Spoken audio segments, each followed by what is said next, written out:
Good morning. Welcome to Prairie Baptist Church. We're very glad that you're here on this Sunday morning after Christmas. If you're visiting with us, please take a moment in the pew in front of you. There should be a little visitor's card. Take that out, fill it out, and place it in the offering plate. Let's pass it out later. And we're going to go ahead and dismiss our kids for Kids Zone. So if you're in kindergarten through 5th grade, you're welcome to follow Sarepta. And right over that way.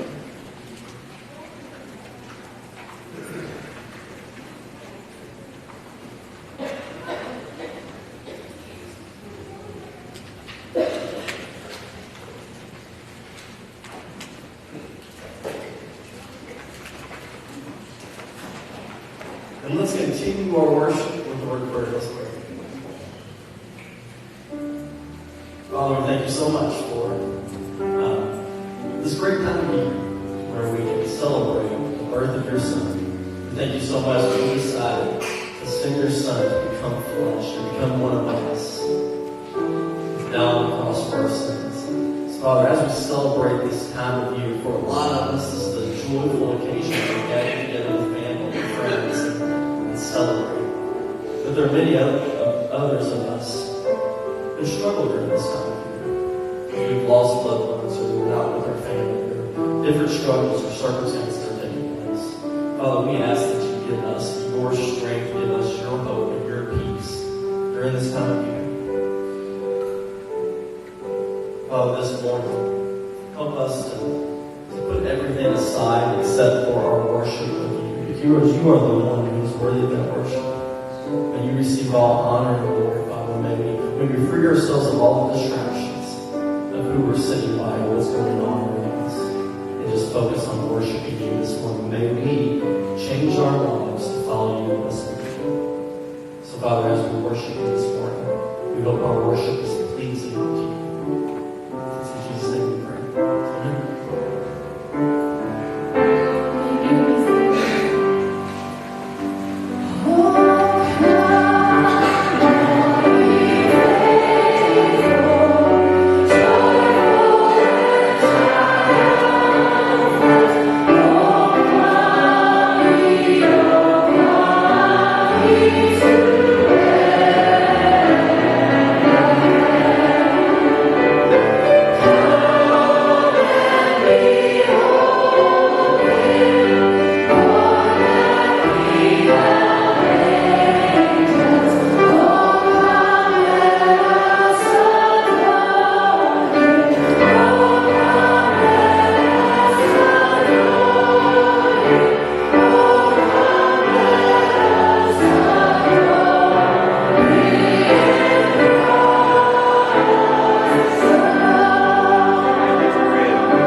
ushers will come forward for the offering.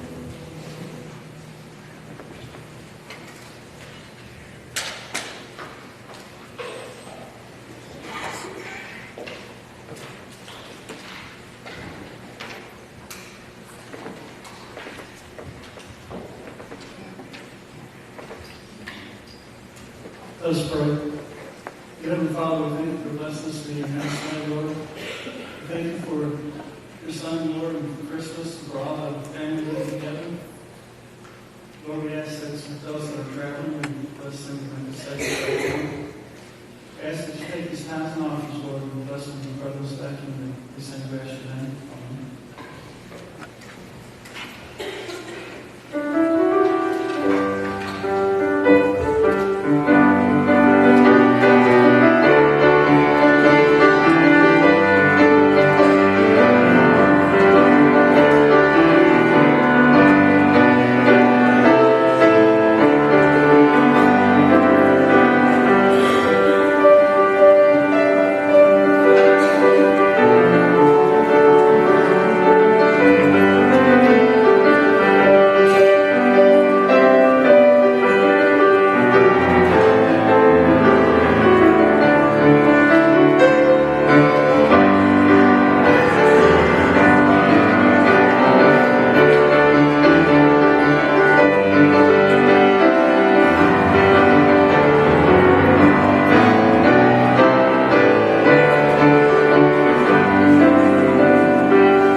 Good morning. My name is Don Breeden. I'm the youth pastor here. Our pastor is on vacation today, so he asked me to fill in for him, and our music minister, Alan Pike, is on vacation today. Thank you, Kyler, for filling in for him, and our associate pastor of education, Russell Cole, is on vacation today. So you have me and Sarepta is who are here, but we're holding down the fort. Oh, I got applause. I appreciate that. And as I look around, I see a lot of families and a lot of former youth that have gone off to college and they've come back, or they've come back to see their family and stuff, and it's very cool. And I'm sure that the main thing they wanted for Christmas was to come home and come to this worship service and hear me speak one more time. I know that's exactly what they wanted. But I trust that everyone had a wonderful Christmas. My family, we had a great Christmas. We had 3 Christmases. We had a celebration with my wife's mother and father and her family, and then one with my mother and father and my family, and then one with just us. And can you believe it? My kids got more toys at their grandparents' house than they got from Santa Claus. It's amazing. It's almost like it's a grandparent's job to spoil their grandchildren rotten. And you'd be happy to know that both Kristen's parents and my own did very, very well at spoiling their grandchildren like crazy. But I hope you did have a wonderful Christmas. Last week, during our youth Sunday school class, we started talking a little bit about Christmas and the true meaning behind Christmas. And of course, they're very well taught, so they knew what the true meaning of Christmas was. But we began to have a discussion. And they began to say, it's odd how we get very mixed messages when it comes to Christmas. And they were absolutely right. And I think Christians are as guilty of this as anybody, including myself. I'm very guilty of this. We tell our children that Christmas isn't about presents. It's about Jesus Christ being born, and it's about spending time with your family and things like that. And then what do? We overload them with more presents than they can possibly ever use. And then we hardly even mention Jesus at all during Christmas itself. And it's no wonder that we struggle understanding what the true meaning of Christmas really is. And we actually struggle with this all the time. We struggle with understanding Jesus' instructions for us, especially when it comes to instructions that are versus the world. We have trouble when Jesus says things like that we are to be people who live in the world, but are not of the world. In 1 John 17, Jesus is praying for his disciples. And he says this, he says, I have given them your word, and the world has hated them. For they are not of this world any more than I am of this world. My prayer is that not that you take them out of this world, but that you protect them from the evil one. They are not of the world, even as I am not of it. And that's a hard thing for those of us who call ourselves disciples of Jesus to live up to. We're to be people who live in this world, but not people who are of this world. My son Logan and I were watching television several months ago, and we're watching a political show, where you have the pundits and they're arguing about all this stuff. And one of them uses the term illegal aliens. And of course, Star Wars has come out, and my son, he loves everything Star Wars. That's all I got for Christmas was Star Wars, everything. And his eyes immediately lit up. He's like, aliens? Awesome. He says, Daddy, are there really aliens? I was like, no, son, they're not talking about those kind of aliens. They're not talking about, the outer space kind. They're talking about people whose home is somewhere else. They live here for the time being, but their home is really, somewhere else. And then he looked at me and said, Daddy, are you an alien? I said, no, son. I'm from here. I live here. This is my home. But then I started thinking about this very deep question from a 6-year-old. And I thought, wait a minute. If I'm a Christian, I am an alien, right?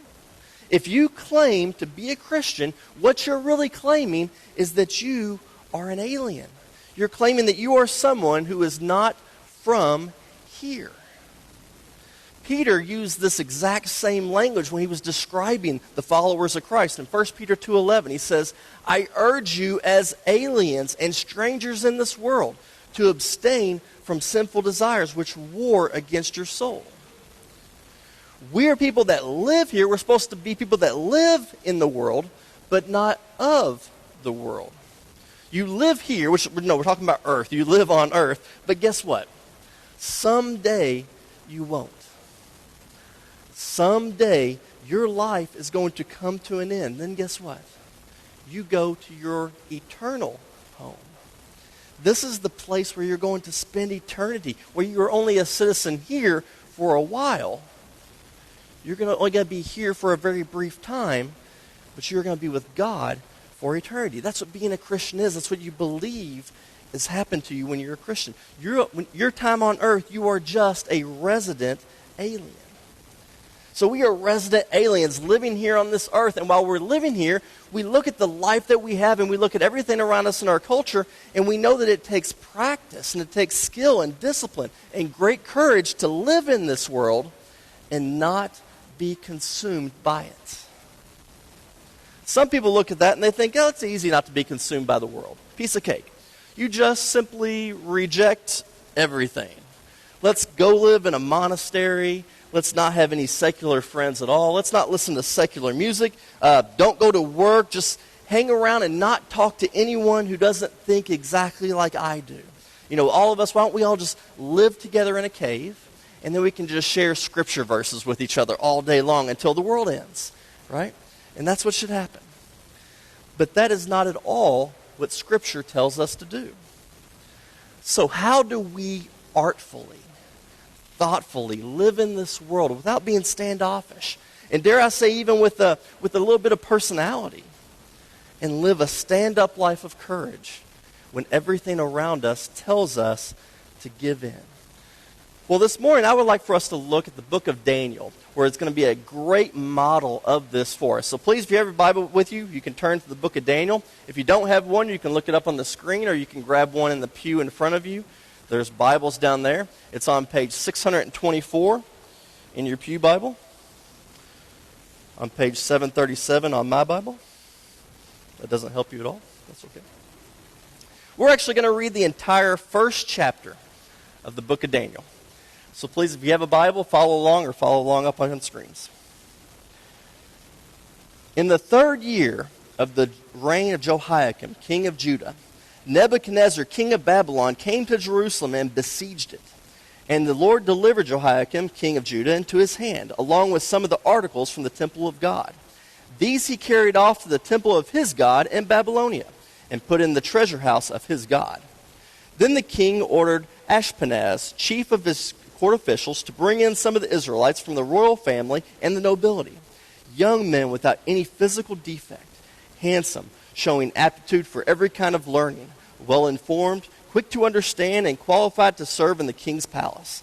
He was to teach them the language and literature of the Babylonians. The king assigned them a daily amount of food and wine from the king's table. They were to be trained for 3 years, and after that they were to enter the king's service. Among those were some from Judah: Daniel, Hananiah, Mishael, and Azariah. The chief officials gave them new names. To Daniel he gave the name Belteshazzar, to Hananiah Shadrach, to Mishael Meshach, and to Azariah Abednego. But Daniel resolved not to defile himself with the royal food and wine, and he asked the chief officials for permission not to defile himself this way. Now God had caused the official to show favor and sympathy to Daniel, but the official told Daniel, "I am afraid of my lord the king, who has assigned your food and drink. Why should he see you looking worse than the other young men your age? The king would then have my head because of you."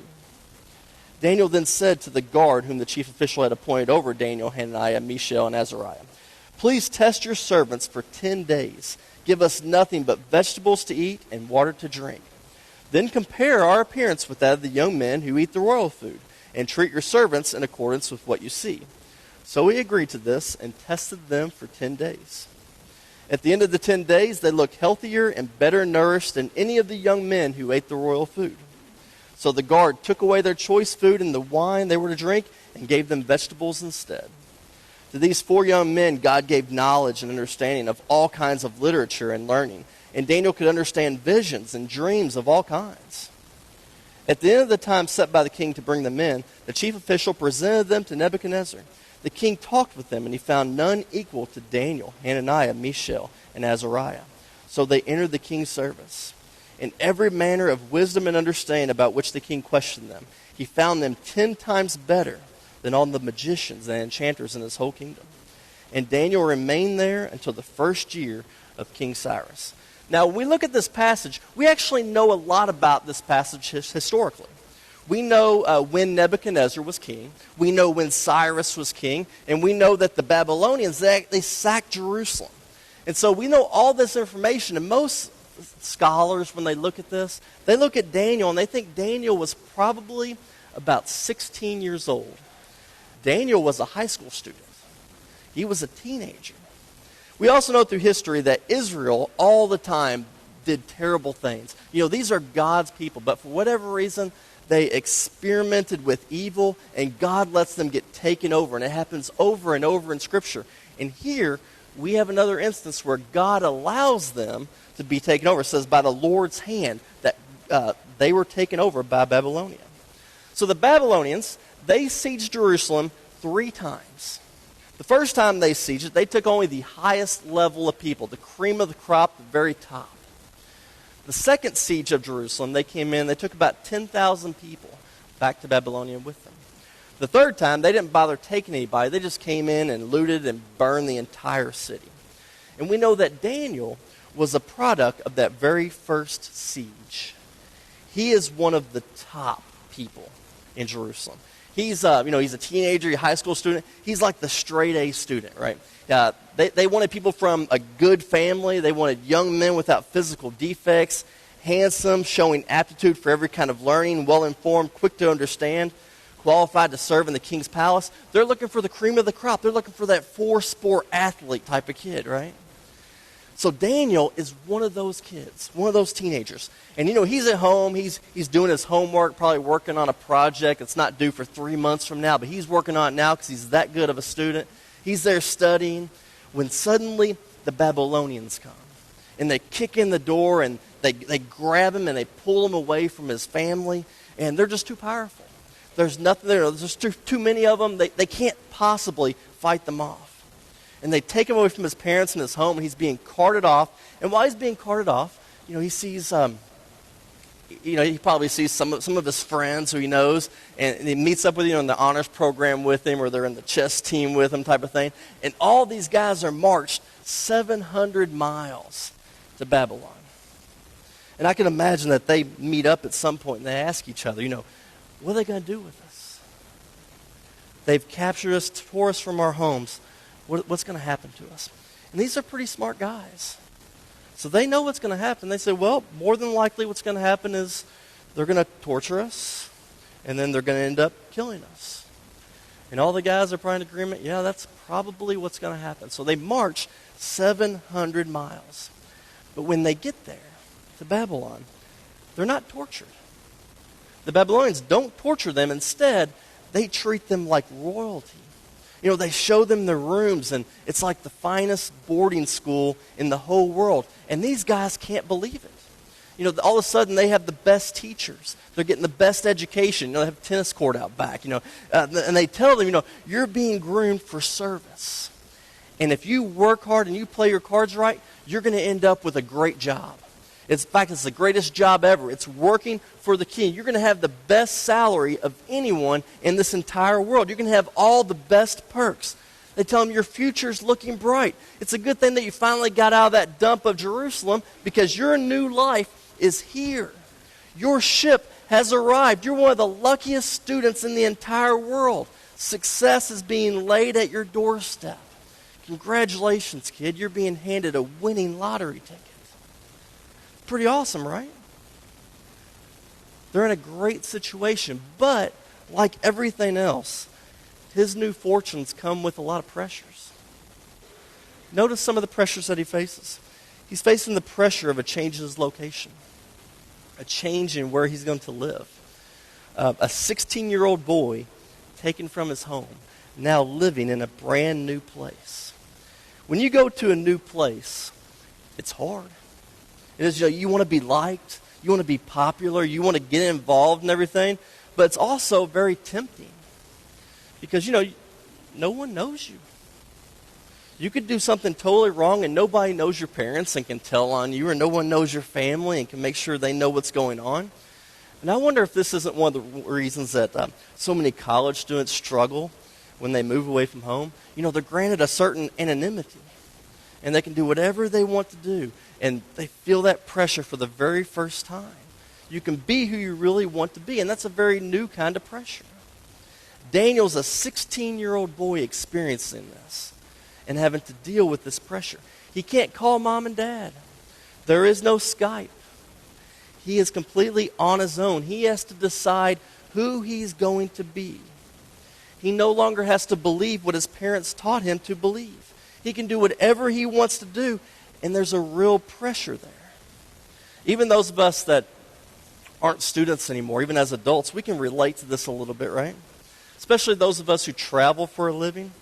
We know that when we're away from our home, we're away from our family, and we're in a new city with new people, there are tons of temptations that you could easily fall into.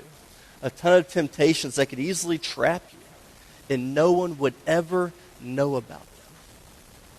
In those situations, it becomes very easy to live in this world and be of this world. He also faced a pressure of a change in his education. You know, why did Nebuchadnezzar want these guys? Well, he wanted to teach them a new language and new literature. Daniel and his friends were learning stuff that was completely different to the Jewish stuff he learned. In fact, it was contradictory. They were talking about Baal and all these other gods. They had to learn all this stuff. They were being taught a new indoctrination, a secular education, if you will. They're telling them, all that old stuff you've been learning, come out of all that. That's not important. We're going to teach you what you really need to learn to be successful. And I can imagine that, these 4 Jewish boys are sitting around and all these other boys are around them from other parts of the world, and they're kind of questioning them and making fun of them a bit. And it's like, do you really believe that your beliefs are right? Because look around you. Look how good all this is. This is what's right. This is what's true. That stuff that you used to believe, that stuff is only holding you back. You aren't in the backwoods anymore. You're now in Babylon. You're in the big time. This is sophisticated, right? The year is 635 BC. Get with the times. Come on, guys. If you haven't faced this before, you will. The world will tell you that your religious education, the stuff that you learn from church and you learn from your family, is wrong. And the secular education is right. Let me just be clear. I'm not making a rant about public schools or anything like that. I went to public school. My kid goes to public schools. Many of you teach in public schools. And it is true, though, that public schools will likely teach you something that's contrary to what a religious education would tell you. But let me give you a word of encouragement about this. The secular education that you experience that's different from the education you get at church or at youth group or something like that, it's not new. It's not new at all. It's happened forever. A secular education does not invalidate your faith. You can be someone who receives a secular education but live a faithful life to God. You can live in this world but not be of this world. Daniel and his friends were also facing this pressure to change their names. Now we look at that and we think, that's no big deal. They what's the big deal about that? That's nothing. They changed their names to Babylonian names. Daniel was now going to be called Belteshazzar. Hananiah was going to be Shadrach. Mishael was going to be Meshach. Azariah was going to be Abednego. What's really going on here? Well, all these guys' names, all 4 of them, had good Jewish names. Daniel's name actually meant, my judge is God. Right? That's a very strong Jewish name, has a very strong Jewish meaning behind it. But by changing their names, he gave them Babylonian names and changed the meaning behind who they identified with. His new name, Belteshazzar, it's kind of weird how to translate that. It's a lot of different ways, but a very vague translation. It kind of sounds like Baal, right? It's being a servant of Baal, of this Babylonian god. And what happened was actually pretty smart. They wanted to chip away everything that would link them back home.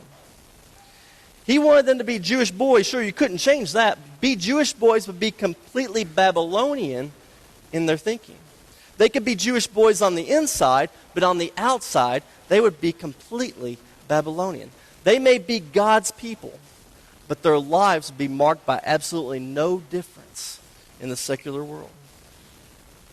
I don't really need to even point out how this is applicable to us.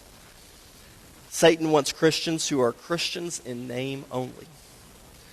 The secular world is very cool with that, by the way. The secular world is fine. You can be a Christian and say, oh, that's sweet. That's great. You can be a Christian as long as your worldview looks no different from the secular world. But if there is any distinguishing marks of actually being a Christian, then sparks fly. The world doesn't like that. That's not new. That is the pressure that Daniel faced. Daniel was being taught to see the world through secular eyes. Daniel was taught to live like everyone else. It's very smart. It's brilliant, actually. If you know your history, you know that the Jewish people were enslaved more times than just this, especially in Egypt, back in time of Moses, things like that. Pharaoh, when he enslaved the Jewish people, he was very harsh with them. And he crushed them, he enslaved them. And what happened? God's people united together and they rebelled, which is what God's people always do when they're oppressed and when they're threatened. They unite and they rebel against them. But Nebuchadnezzar was smart. Nebuchadnezzar was a student of history. He was thinking, I need to subjugate these people. I need to subjugate them, but I can't oppress them. I can't oppress them because that doesn't work. So instead, what I'm going to do is I'm going to entice them. I'm going to lure them in to look just to like the culture. And once I've lured them in to like the culture, then I've got them. I want to make them look like everyone else. And that's exactly what he did. He entertained them. He made them comfortable. He gave them the things that they wanted and knew that they wouldn't want to cause a fuss because it might damage their new way of life that they had so quickly become accustomed to. Daniel was being tempted to live in the world and to become part of that world. But Daniel said no. Daniel said it's not going to happen. And Daniel overcame the temptation. How did he do it? Well, the first thing he did was he realized that he knew what was going on. He recognized that this new culture was different from the one that God had told him to live by. They were trying to make him Babylonian. He knew that. And they even gave him the food and drink that was assigned by the king himself. And I don't know about you, but when I was a teenage boy, the weight of my heart was through food. Give me some food and you've won me over. Daniel was in this great situation where everyone else had to go out and work hard and earn their food, and Daniel had it handed to him. And this wasn't like a regular school lunch. This was the best food ever. This was the same stuff that the king himself was eating, and they gave it to him. They were telling him, look, you got it made. This place is awesome. Taste this awesome food and experience the high life, right? This is where you belong.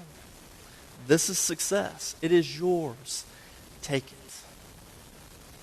But Daniel didn't.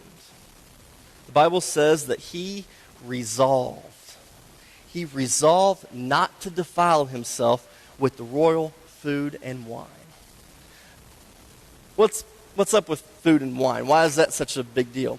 A lot of scholars, look at this. They say, is the message that God wants us all to become vegans? Is that what God's trying to tell us here? People have speculated, was the food not kosher? Is that what happened here? Or maybe that the food was the same food that was the animals that were sacrificed to the Babylonian gods. And so Daniel said, I'm not going to defile myself that way. I think the truth is something much, much deeper. I think for Daniel, this was simply a matter of the heart. There was so much that he couldn't control. He's 700 miles from home. He can't control it. He can't just up and head back home to see his family again. He couldn't fight the entire empire by himself. He couldn't even control his own name. And I'm sure, when they were in private, the four guys, they kind of would call themselves by their Jewish names. But in public, they still had to be referred to as their Babylonian names. He had no control over anything that was happening to him. But here he has a situation, and he thinks, but what if I could control what I eat? What if I could control that? I imagine Daniel thinking, you know what? This whole Babylonian Jewish thing, there is a difference here. You're trying to teach me to be like everyone else, but I need a daily reminder that this is not my home. You teach me what you want, that's fine. I can't do anything about it. You can change my name. I might not like it, but what can I do? But no matter what you do to me, this place is not my home. I am not Babylonian. I am a Jew. I am a child of God, and that sets me apart. I'm different. In order to remind myself I'm different, I'm okay not getting this awesome food that everyone else is getting. Just give me the brown bag lunch, Everyone else gets drunk off the king's wine, that's fine. Just give me water. He wanted a daily reminder that he was different. He didn't want it to be a law for everyone. He didn't try to get legalistic about it, or he didn't even want to start some kind of movement where everybody, rebels against. He didn't want any of that stuff. He only wanted a daily reminder that his identity was found as a child of God. He was thinking, you want me to feel like I belong here? Well, I don't. And I'm not going to act like I belong here. I'm going to remember that I don't belong here. I belong with the one true God. And something amazing happens. His friends, they hear about this, what he's doing, and they join him. They're like, we're all in this together. They form like a small group, where they kept each other accountable with this. It's like the first small group in history right here in Daniel. When we, today, we face questions like this all the time. We want to know what's right or what's wrong. Almost all of my conversations with teenagers, when it comes to their behavior, it's always like, what's the right thing to do? What's the wrong thing to do? And there's certainly times where those are great questions to ask. What is the law? Is it okay to watch this movie? Is it okay to listen to this music? Is it okay to consume this? Is it a sin? Daniel is not looking at it like that at all. He isn't looking at what's sinful and what's not sinful. He's asking a much deeper and, dare I say, a much harder question. This is his question. What is going to draw me closer to my God? What's going to guard my heart that God is Lord? He needed a daily reminder to not get hooked on the things of this world. So let me ask you a question. What is your daily reminder to not get hooked on the things of this world? Because if eating vegetables and drinking water every day reminds you that you are not of this world, that you were meant for another world, well, guess what? You need to do that. You don't need me to tell you to do that. That's a matter of the heart. If listening to only Christian music every day and avoiding secular music is what you need to not get hooked on the things of this world, then guess what you need to do? Only Christian music for you. Not as a law, but because your heart needs that. Some of you need to spend time alone with God every single morning in what we call a quiet time as a daily reminder. Not as a rule, but as a reminder to determine, to be resolved that you are not of this world. You see, no one wakes up in the morning ready to fight Goliath. We have to prepare ourselves. The small decisions that we make prepare us for the big decisions. We wonder, what TV shows should we watch? What music should you listen to? What time should you come home at night? What kind of friends should you be? What kind of friends should you have? Where should you spend your money? How should you spend your money?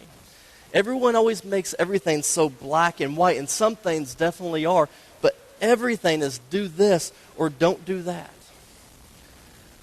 These little decisions that we make, they chip away, they erode our spiritual power. We don't belong in this world, and we forget that when we indulge in this world. We don't belong to this world, and we forget that when we indulge in this world. We have to be relentless in our spiritual disciplines. This week, we're going to be celebrating New Year's. And many of us in this room will be making New Year's resolutions. And some people absolutely detest New Year's resolutions, think they're the worst things ever. I personally love them because I think it's always a good thing to resolve to change yourself for the better. Not just on New Year's Day, of course, but I think all the time we can constantly make a change to better ourselves. But for whatever reason, New Year's Day seems to be a great day for people to make a change in their lives. And maybe you've made one to lose weight, to gain weight, to, I don't know what it might be, but whatever it is, let me give you another challenge. Here is your change for this New Year's. You live in this world, but you are not of this world. Start living like it. Don't allow your life to look like everyone else's.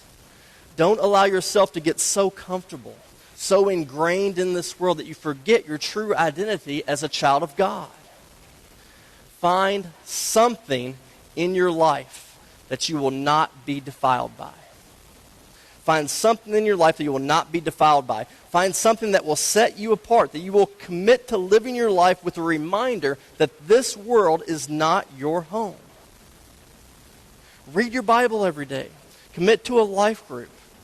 Drop Facebook. Limit your internet time. Spend more time outside in God's creation, or take a page from Daniel's book and become a vegan if that's what it takes. But do something. Find some daily reminder that you might live in this world, but you are not of this world. This world is not your true home. So how does this story end? Well, the guard hears what Daniel's plan is about the vegetables and the water, and he lets them do it. And Daniel and his friends decide to test them in this, and they do. It says that God gave them knowledge and understanding. Then they're brought before King Nebuchadnezzar, and King Nebuchadnezzar finds no one equal to them. God blessed them and made them better than everyone else. God will do that. We think that for whatever reason, if I'm going to follow Christ, if I'm going to be a Christian, that I have to be lame. I have to don't stand out. Go live in a monastery in order to truly follow God. But that is not the biblical witness at all. The biblical witness is for Christians to live in this world, to flourish in their jobs and in their culture. I'm not surprised at all when Christians are successful. The Creator inspired them. They should be successful, and that shouldn't surprise us at all. I'm not surprised at all when a Christian quarterback, who everyone says has terrible fundamentals, is successful every time he takes the field. I'm not surprised when a Christian baseball player becomes the greatest hitter in history during a stretch in the playoffs. I'm not surprised when a Christian basketball player is passed over because he's too small, and he becomes one of the greatest players to ever play the game. I'm not surprised when a Christian musician is successful and sells tons of records and CDs and digital things, whatever they are. I'm not surprised at all when the Christian businessman refuses to take advantage of people, and he treats his employees with respect, and the business reaches amazing success. I'm not surprised at all, because you know what? That's what's supposed to happen.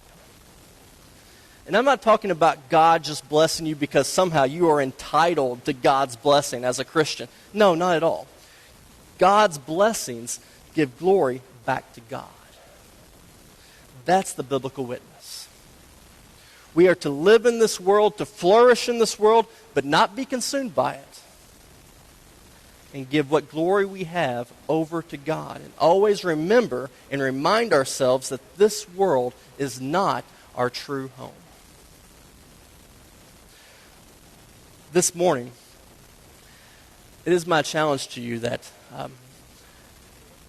you would grasp that reality. That you may live here for a short time, but this place is not your true home. God has something so much better in store for you, but while you are here, flourish in whatever you do and resolve yourself to live your life for God and not to be overcome by this fallen world. Will you stand, please?